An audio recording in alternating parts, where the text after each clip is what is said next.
Tell us about the win over Cody over the weekend. It was a good win to start the season. It wasn't pretty. It was a classic week one win. Both teams were young and we were kind of filling each other out.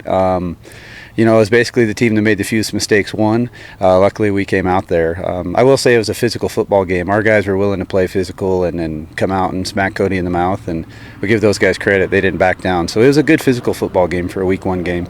I noticed you had an interception return for a touchdown. You blocked a punt. I mean, those are big plays. Big plays, and special teams. If you score on special teams, or you make a game-changing play, we feel like you're normally going to win the game. And in the past few years, that's kind of bit us in the rear end.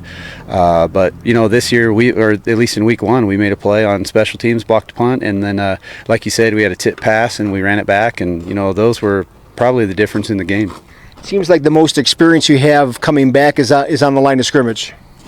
Yeah, those are the only guys that we bring back on offense and defense. And they really anchor us. The guy who played center for us played a lot last year, and then our left guard and our right tackle both played a lot for us last year. And they're the leaders of the team. They have the most experience, and when things get tough, those are the guys the guys in the huddle look to them to know how to react in big situations. So they're good players for us, and they're good leaders too. And who are those leaders? Can you tell us who they are? Yeah, absolutely. The guy who plays guard for us is Caden Milmine. He's been a 3-year starter for us at guard, so he's developing into a smart physical football player. And then the other guy on the right-hand side, his name's Tanner Verplanke.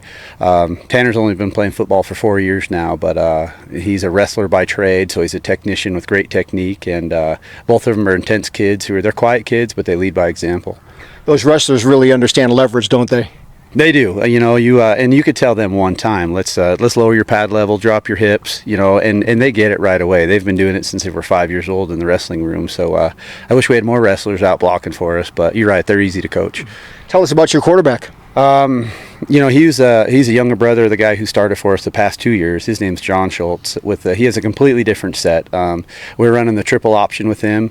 He's essentially a running back with who could make good decisions in the option game. So we only threw it 5 times last game, but his strength is running the ball. So we're going to keep working on the passing game because we're going to have to beat good teams. But he's a dynamic runner, and he's a good decision maker when it's time for him to decide who to give the ball on his read. So he's an explosive athlete.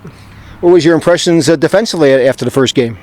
I was happy with our defense. I think we held Cody at like 200 and some yards. I don't know the exact number. But I think 5 big plays amounted for 150. So, for the most part, when we played our assignments, we held them in check. It was like they would have a small gain, a small gain, a small gain, and then they'd break a big one sometimes. And that's part of our youth. Guys were making the wrong reads or trying to do too much and trying to dive in a gap that wasn't their gap, and Cody exposed us. So those are things we're going to clean up and get better with.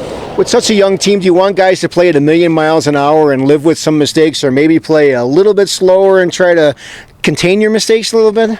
We want them to go as hard as they can, learn as much as they can Monday through Thursday, and then on Friday just go.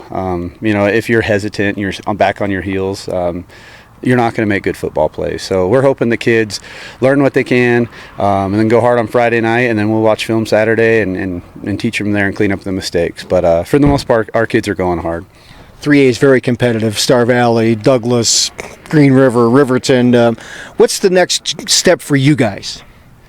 Well, we need to start being competitive and beating teams that are in that upper echelon.